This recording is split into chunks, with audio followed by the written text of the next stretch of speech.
The headlines: APC says no going back on campaign despite court judgment disqualifying Timi Pre-Silva.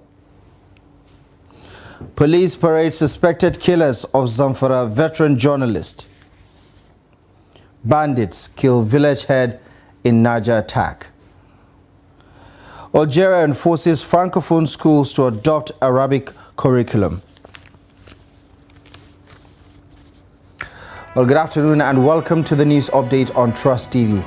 I'm Abdullahi Ahmed.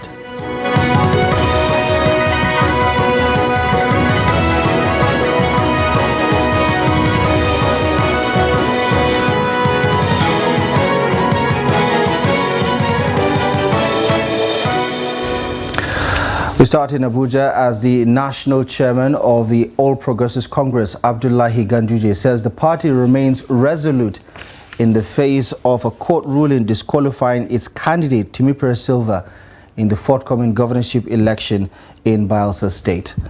Speaking to State House correspondents in Abuja on Tuesday, Ganduje reassured party supporters that the setback resulting from the judgment would not deter the party from its preparations for the upcoming election in Bayelsa.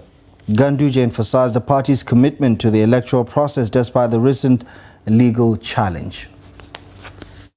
Well, it's unfortunate that judgment, but we can say that it is democracy in action.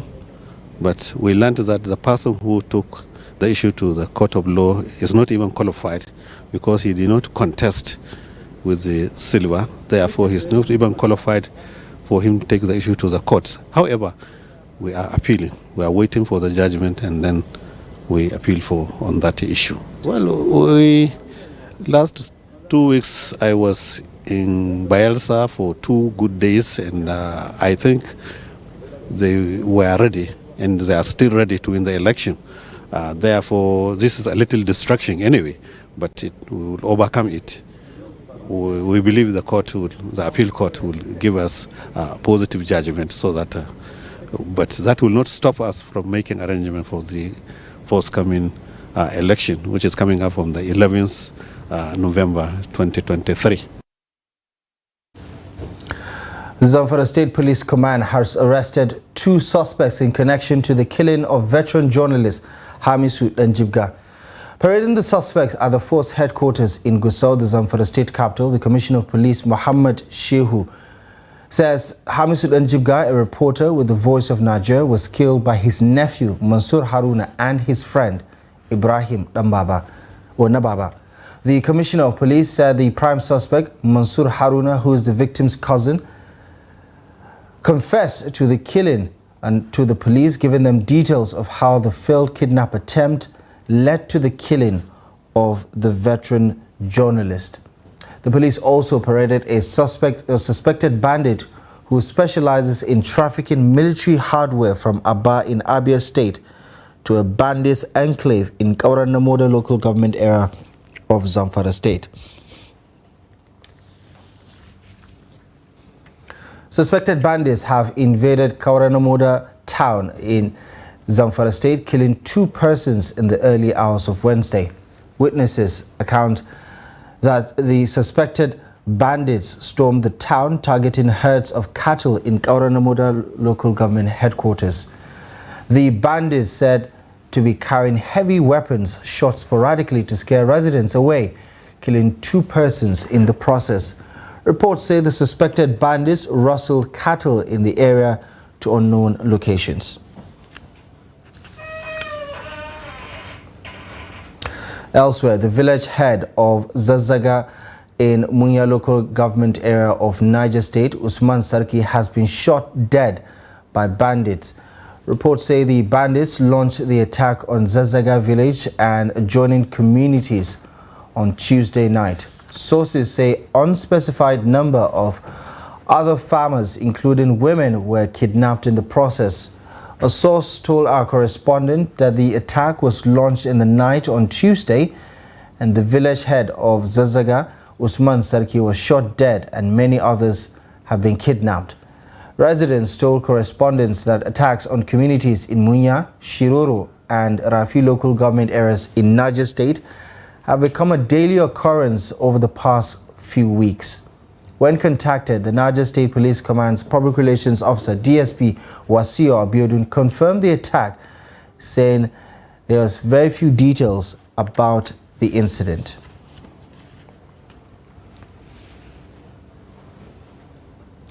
Gunmen suspected to be cultists have shot and killed an automobile technician in the Diobu axis of Port Harcourt in Rivers State. The incident reportedly occurred at about 8:55 p.m. on Tuesday night. Speaking on the incident, commander of a local vigilante group, Prince Amatari, says the victim was killed in a red wagon golf car. Spokesperson of the River State Police Command, Grace Iringe Koko, said she was yet to get details of the incident. And police operatives in Bauchi State on Tuesday arrested 3 suspects in connection with disappearance of body parts in Toro local government area of the state.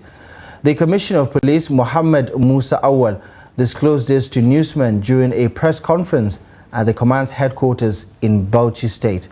Trust TV's Adamu Imam completes the story. The Commissioner of Police reiterated their commitment to secure the lives and property of the citizenry, saying the command under his watch has recorded success in its clamp down all forms of criminality in the state. While parading the suspects who allegedly specialize in dispossessing unsuspecting members of the public of their manhood within Nabado in Toro local government area, the commissioner also confirmed that one of the suspects, Yonana Abubakar, collapsed and was rushed to a nearby clinic where he was confirmed dead by a medical doctor. Arrested suspects were alleged of spiritually stealing a male organ of one Usman Salih M, age 28 years, of Sabon Garin Nabardo. During interrogation, the suspect confessed to have committed the alleged offense for ritual purposes, which led to the arrest of their gang leader, who died during interrogation by the Prohan. That's the professional hunters. Investigation is still ongoing, after which the suspect will be charged to court for prosecution accordingly. Speaking to newsmen, the suspects regretted their involvement in the crime. The suspects included a woman who allegedly killed a 5-year-old stepdaughter, accusing her of defecating on her. I steal manhood, and we usually use charm and rub our hands before we shake people. Once we did that, we shake hand, the manhood will disappear. That's all. Whenever it happens, then I hand over the manhood to my colleague. That's him. His name is Beatrice. I will also caution women to be more accommodating in their matrimonial homes, which he said were God's destiny for them. Accordingly, I want to use this opportunity in this particular matter to call on our mothers, sisters, that the kind of envy about the rivalry between step wives at home, we should try as much as possible to reduce it, because this is an act of wickedness. Because you are not the mother, the biological mother of a 5-year-old girl. She stood in her trouser, you beat her, and it caused her death. It's really, really, really horrible. The police said they recovered several locally made guns, 105 live ammunition, laptops and phones, 2 tricycles, and motorcycles which the suspect used to perpetrate their nefarious activities within their base. Adam Imam, Trust TV News, Bauchi. And in neighboring Plateau State, a magistrate court sitting in Jos on Tuesday granted the alleged kidney harvester Noah Kekere and his accomplice bail. Kekere, alongside 2 others, were arrested for allegedly removing kidneys of 2 patients at Murna Clinic and Maternity. The Defense Counsel applied for the bail, after which the magistrate granted bail conditions for the accused persons, including presenting 2 sureties each. This development, however, was not well received by Nasarawa Ogong, community where the hospital is located. The community leader in the area, Jamilu Baba, expressed shock at the development. The police spokesperson in the state, DSP Alfred Alabo, says the prosecution of the case is no longer with the Nigerian police. The State Director of Public Prosecution in the Ministry of Justice, David Williams, when contacted on the development, did not comment on the issue. You're watching Trust News Update. Coming up ahead,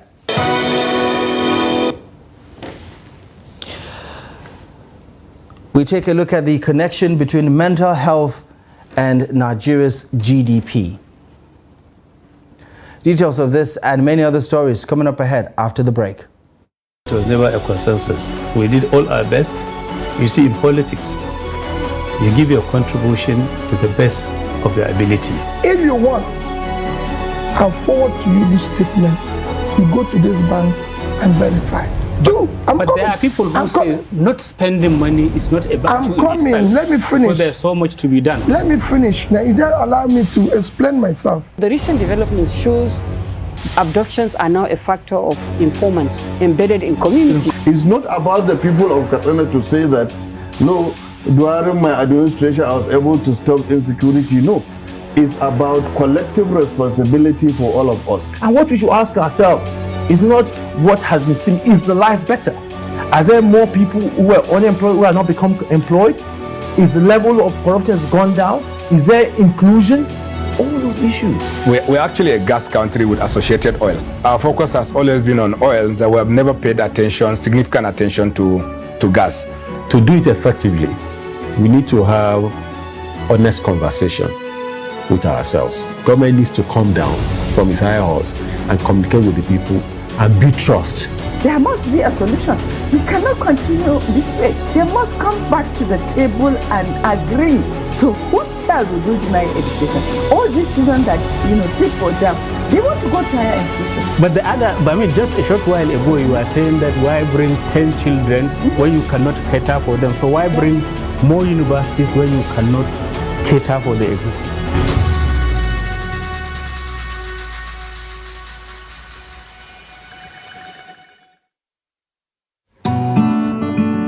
Are you interested in the latest news and developments in Nigerian politics, policy, governance and other critical national issues? Look no further than Daily Politics on Trust TV.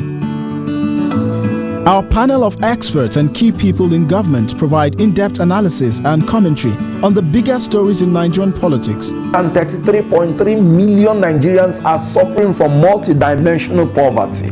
It's a much calmer Buhari than the Buhari who was in the khaki uniform. Naira to Naira X rate is higher anywhere in the world. The Naira is higher than dollar exchange rate. So you want to change central bank governor you're doing, you must do it fast. Number of casualties we have had, we shouldn't have had. Security as far as Nigeria is concerned, we have wronged. From the inner workings of government to the latest on legislation, rule of law, implementation and democracy, we have you covered. Don't miss out on the latest political news and discussion. Tune in to Daily Politics, weekdays on Trust TV, your source for reliable and unbiased coverage of Nigerian politics.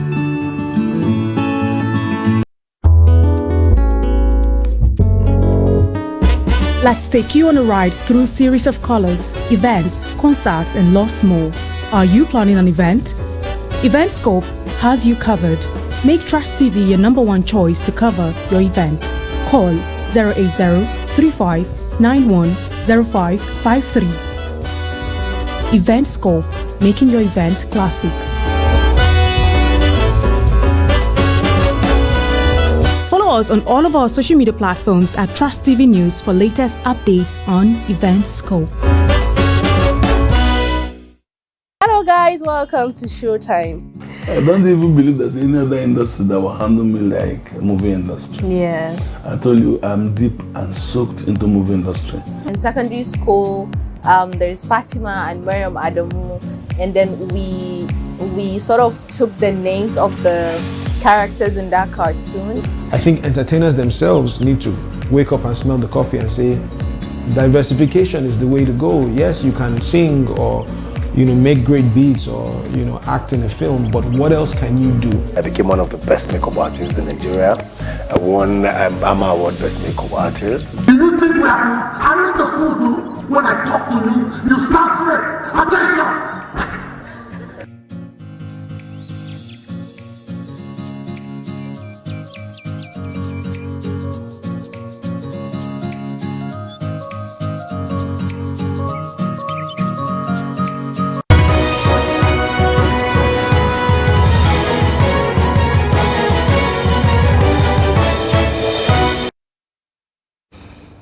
Welcome back to the news. Here's a quick reminder of our top stories at this hour. APC says no going back on campaign despite court judgment disqualifying Timipre Silva. Police parade suspected killers of Zamfara journalist. Residents of Asaba, the Delta State capital, are advocating an alternative dispute resolution mechanism between the organized labor and Nigeria's federal government. A cross-section of residents speaking to Trust TV say industrial action is often counterproductive in resolving labor concerns. Trust TV's Jonathan Awanyai tells us more. Strike action is one of the fundamental means available to workers and their organizations to achieve their economic and social interests. It is the most visible and controversial form of collective action in the event of a labor dispute and is often seen as a last resort of workers' organizations in pursuit of their demands. In Asaba, Delta State capital, residents who spoke with Trust TV opined that continuing on the path of dialogue would be the best option for the economy, especially at the state level. Going into socio-economic policies, how to partner with federal government and state government, partner with civil society and NGOs, engage, work on solutions, bring NGOs on board, international NGOs and domestic NGOs that will get our people off the streets. Commend their efforts. They really tried, at least the little increments, but they should not narrow it only to civil servants. They are more conscious of the civil servants. We are civil societies, we are neither here nor there. We say it as it is. On the recent suspension of the planned nationwide strike for 1 month by organized labor, they said it was a welcome development as embarking on strike was not the best option as it would compound the present sufferings of Nigerians. Of what labor is requesting for. There's no need going on strike. No. If you are requesting for something and government decides to say, okay, I will offer you this is what you are looking for, I will give it to you. I must to some extent commend Ajeru-led NRC for the noble idea to stop the strike, because strike has a very negative impact on the economy. So because we can always meet at the round table, and if our demands are met, then what's the need going on strike? You understand? Because the strike, when you say strike, okay, so you should totally shut down the system. However, to some others, when dialogue and lobbying does not yield results, strike becomes the only way workers can channel their grievances. Jonathan Awanyai, Trust TV News, Asaba.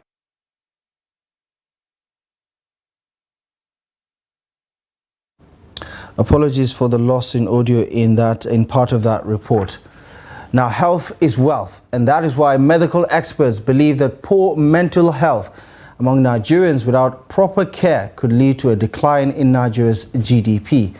A Kaduna-based consultant psychiatrist says mental health and its issues, if left unattended, could negatively affect the productivity of individuals, limiting their contribution to national development. Now, this clarion call is part of the theme marking this year's World Mental Health Day. Bello Musa reports. It is a day to promote mental health and well-being worldwide, create awareness on mental health challenge, and show the importance of mental health. According to statistics, 1 in every 4 Nigerians, an estimated 50 million Nigerians, are living with mental health challenge. As the economic realities in the country worsen experts fear that the situation may lead many to mental crisis due to increased physical and mental stress. Now, social factors are things that happen to individuals that are not directly related to the person, or they are not directly in the control of the individual. For instance, having a job, having shelter, having feeding, regular feeding, finances, having a job, having this basic social security. Now, once any of these things are any of the social security pillars, how would I say, they are hindered, or they are affected, or they are adversely affected. Now, what this means is that that particular individual might end up not being productive in the country because he's not earning, he's not making money, he's ill, he's sick, he's not able to actually live a productive life. It is commonly believed that drugs abuse and sickness of the mind are the major causes of mental illness. However, there is a poor perception of health challenge in the country. Now, for individuals that eventually get identified, they have this fear that when you go for psychiatric treatment, you'll be labeled. And truly, our society does that. Once a family, someone in the family has had a psychiatric illness, many people actually shy away, or they avoid allowing their own maybe relatives to marry into such families or associating with such individuals. In some communities, the family may even be labeled as a witch family. Though they are commonly found on the street, living in poor and unhygienic conditions, these vagrants constitute a small fraction of people with mental illness. 20 million individuals are walking around with one form of mental illness or the other. Now, the individuals that have the conditions that may lead to such vagrancy, living on the streets, eating from unhygienic places, hoarding rubbish, talking to themselves, belong to a very small fraction, less than 1% of the population. According to her, identifying mental illness and seeking appropriate treatment can prevent complications. The theme for the World Mental Health Day 2023 is Mental Health is a Universal Human Right. Bello Musa, Trust TV News, Kaduna. Now, on the international scene, amid public debate about French language in France's former African colonies, Algeria is denying claims that efforts to force Francophone private schools to adopt the country's national curriculum constitutes hostility towards French. Education Minister Abdelkarim Belabed says that no languages were being targeted in Algeria and noted that multilingualism was among the education system's major achievements. Algeria has more French speakers than all but two nations, and that is France itself and the Democratic Republic of Congo. Nearly 15 million people out of the country's population of 44 million speak French, according to the International Organization of French Language. But Algeria is among the many nations throughout Africa placing a greater emphasis on English and indigenous languages, and in the process reevaluating French's role in schools and society. Now, the neighboring Mali changed its constitution to remove French from its list of official languages, and Morocco made English classes compulsory in high schools across the country. Enforcement efforts against private schools that prepare students for higher education in French are not new. They date back to 2019. But authorities hadn't until this year aggressively pursued enforcing the change. Their efforts provoked headlines and outcry in French media and among Algerian families who can afford tuition. To sports now. Super Eagles camp is open in Portugal for their international friendlies against Saudi Arabia and Mozambique. The Jose Pocero-led team will engage in warm-up games against Saudi Arabia and Mozambique in Portimao, Portugal. The three times African champions will commence preparations for the international friendlies Tuesday, with players expected to start arriving from their base on Wednesday. Some key players returning to the squad and aiming to build on the team's recent success in the 2024 Africa Cup of Nations qualifiers. Now, these matches will serve as a preparation for the 2026 FIFA World Cup qualifying matches as well as African Nations Cup qualifiers in Cote d'Ivoire. The Eagles will take on the Green Falcons of Saudi Arabia on Friday before facing the Mambas of Mozambique in the same city just 3 days later. Nigeria's basketball national team D Tigers defeated the Serbian basketball team 81-53 to maintain their stunning form in the ongoing China-friendly basketball competition. D Tigers defeated the FIBA World number 6 ranked team after an early impressive 75-70 win over Team USA in their opening game in China. Recall that the Nigeria men's senior basketball team left the country last Monday for a playing tour of games in China. The tour is expected to end on October 20th. Their stunning form in China started after failing to advance to the Paris 2024 Olympic Games in a qualifying series held at home in Lagos back in August this year. The tour of games in China is just part of one of the many development initiatives run by the Nigeria Basketball Federation Board. Well, that's all the news for now. Check back a little later at 4 for more news stories. But for now, follow us across our social media platforms to catch up on our content and visit trusttv.com for the latest news. My name is Abdullahi Ahmed. Thank you for watching.